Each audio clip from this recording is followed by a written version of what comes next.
everyone, this is Hassan. I am from EIBOARD. You can see this one is our conference smart blackboard. You can use this one in a meeting room where less than 10 people gather for the meeting.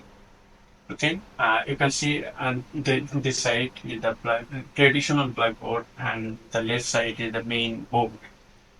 You can write here by finger or by marker pen. If you write in the blackboard by marker, that will be also shown on the main screen. You can see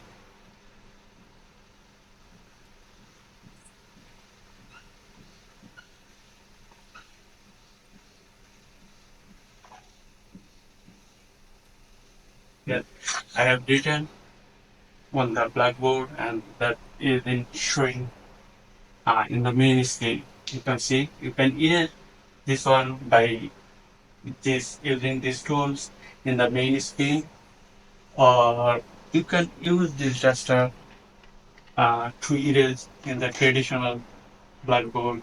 If you erase from here, you can see the main screen will be clear.